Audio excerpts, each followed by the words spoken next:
Well, welcome to my new video, and a couple of people has been asking me how does a Mega Drive mini console play using other systems with other emulators. So let's get into it, as I've managed to get some going with the provided emulation station.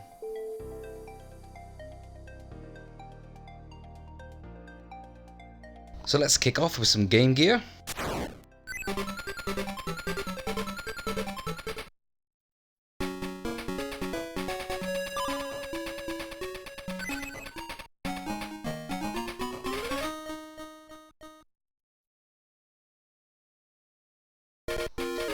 So as you can see, the game looks pretty good. I did notice some bit of frame drops going here, but the games are very playable. I just managed to try out a couple, so I just thought I'd just show you this as an example for now.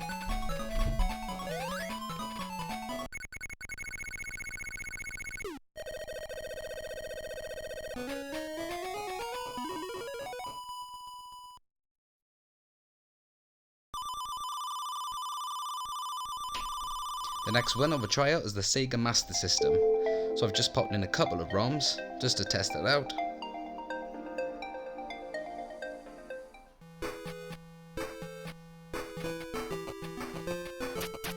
And as you can see, the games run pretty well.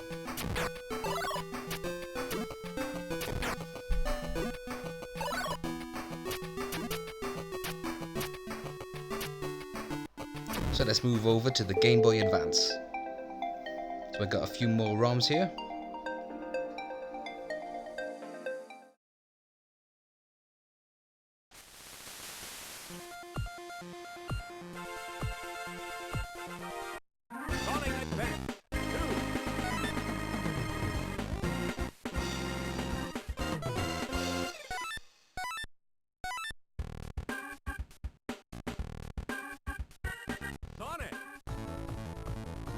I was really impressed with the Game Boy emulation on this one.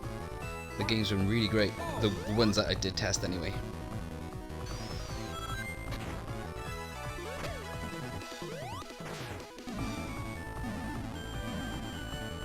So I'm just going to leave some footage going so you can see how the gameplay goes.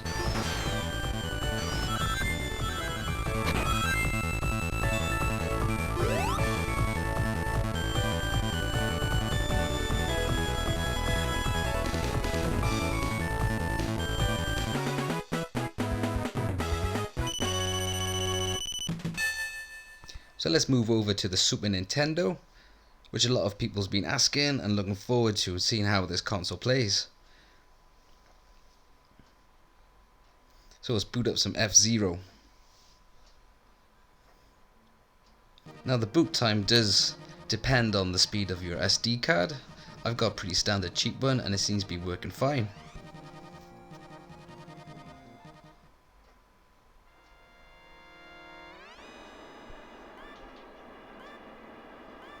Now I did notice with some of these games, because you have to add the cores to the RetroArch file, if you do have other cores with the Super Nintendo, some games do run slower.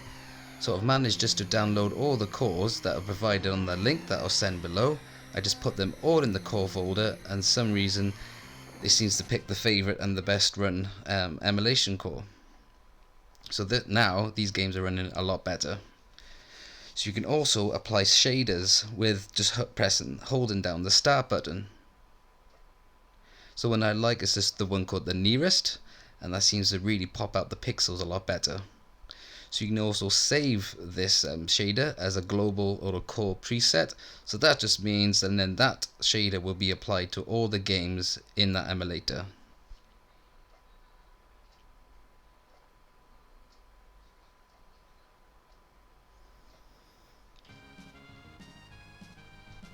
So as you can see, it does look a lot better.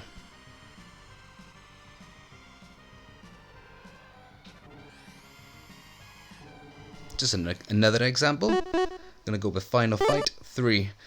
The one thing I did forget is to show the FPS counter, but I can show you the SNES emulation is running amazing and the sound quality is really good.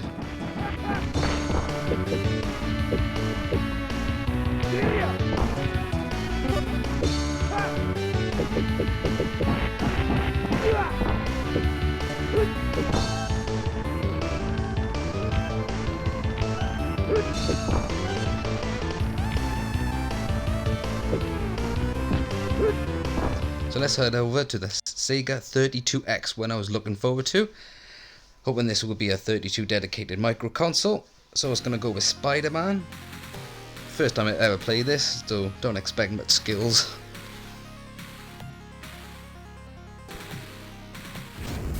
I was quite surprised that this game was running really good.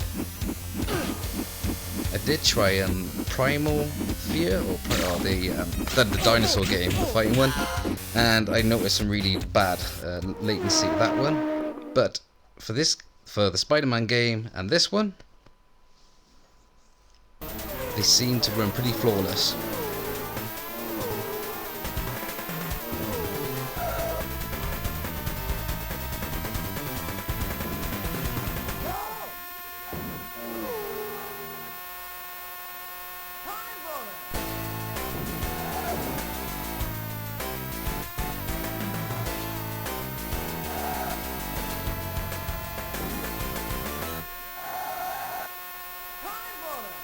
So let's head over to the PlayStation.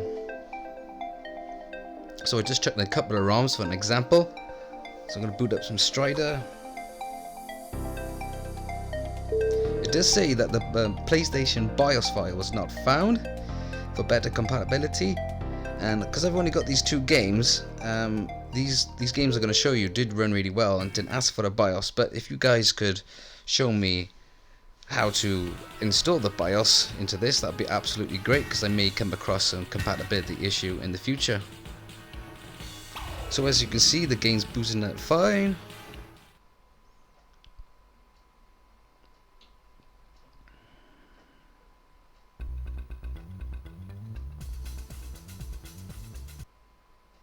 The load times are pretty alright, just like the PlayStation Mini or PlayStation Classic or whatever it's called. And the games are running, I could say these are running like 60 frames per second.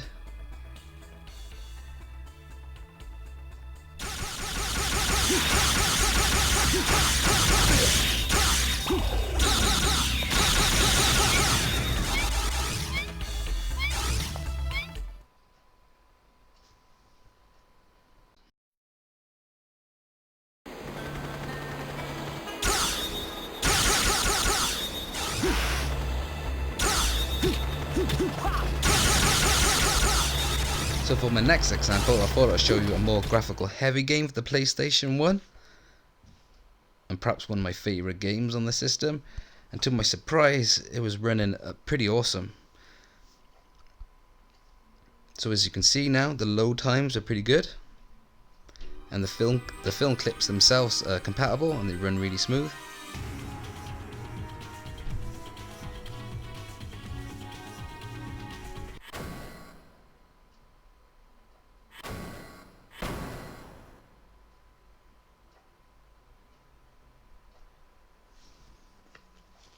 So let's just quickly load up and show you some gameplay. And in the top right, you will notice that it's still running at a steady 60 frames per second. The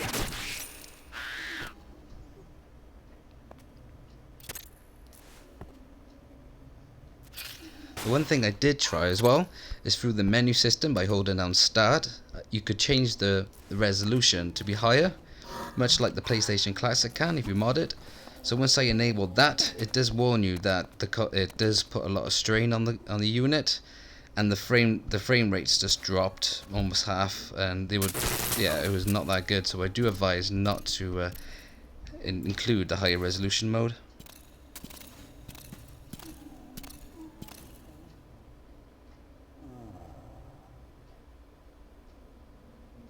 A couple more I did try was the Neo Geo.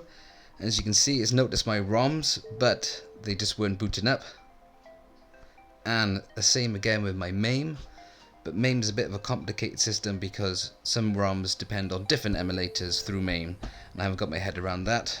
And worst of all, the Sega CD was doing the same thing, and I haven't managed to get around of booting these games up yet. But if any of you have managed to do this, hit me a comment below and that'd be great. And if you guys were wondering how I got the game ad and information for my titles on Emulation Station, it is pretty simple to do so, but you must make sure that your micro console is hooked up to the internet. So make sure you go to your network settings by pressing C and your Wi-Fi is connected. As I did notice by resetting or turning it on, it did cut off the internet, so you want to make sure it's connected. Then go to emulation station and go look for scraper settings by pressing the start button. And you will see some options, and you want to make sure it's on screen scraper, which means it's going to look online. And you got to filter to only the ones that you're missing, and you can select all the consoles that you want to get updated with the images. It does it automatically, and you press OK, so it looks online for the images, and it's that quick. Basically, if you've got more games, it will take a little bit longer. So that's it, it's that simple to do so.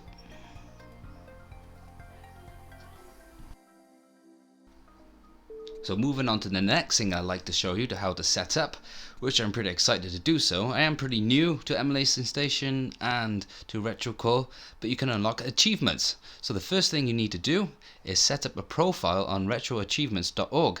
So here's the website, and you just simply make an account. It's, just an email address and password, and the website gives you a lot more information about currently people online, games people are playing, and it's a great website, a great free source for retro gamers. So this is my profile, this is what you get, and it shows you all the games that you've been actively playing.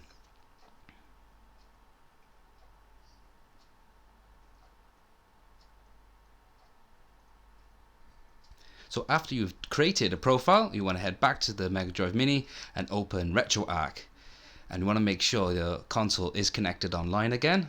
And you simply go to your settings, and you see at the bottom you see achievements. So you click there and you want to activate that. And you put in the same username as you made on the website on retroachievements.org. And after that you want to put in the same password that you did. But I'm going to skip through that because I don't want to show that.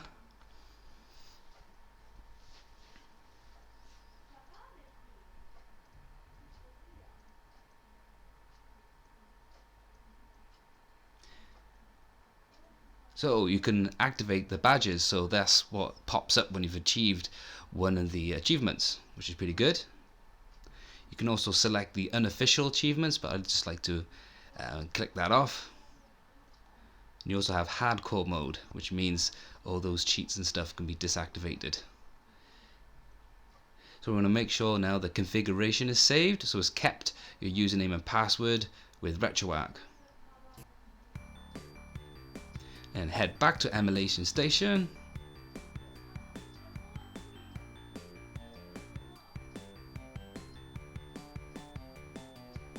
And so let's just throw a random game to show you guys.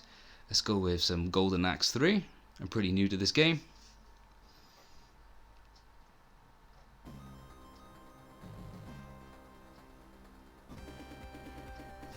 So if you hold down the start button, the menu will pop up, and now you will see the achievements logo. So it lists you all the achievements that you can actually unlock with the game, much like PlayStation 4 trophies and the Xbox.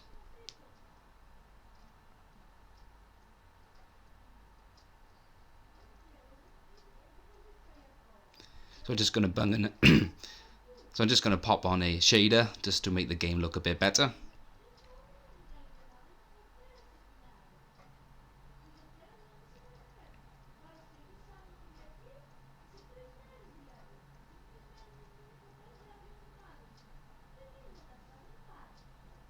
Going to save it as a global preset, so it will save throughout the emulation of my Mega Drive games, so they just pop with that shader straight on.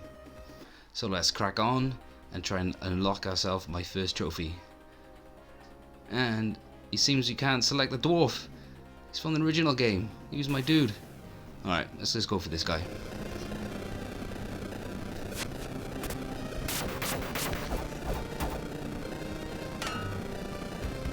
Right, oh, okay. Yeah, I need to get used to this game.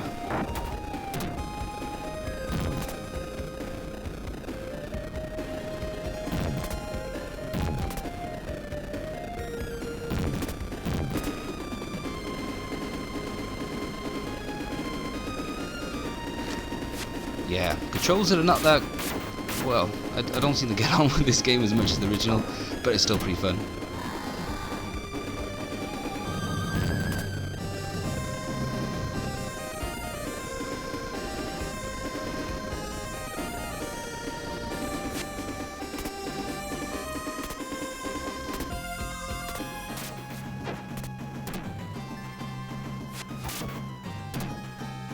Just take out the big dude. And these little fellas are back. Let's have them. Have it. Oh, that's it. Okay. And there's my first achievement. So as you can see, it's all up running nicely.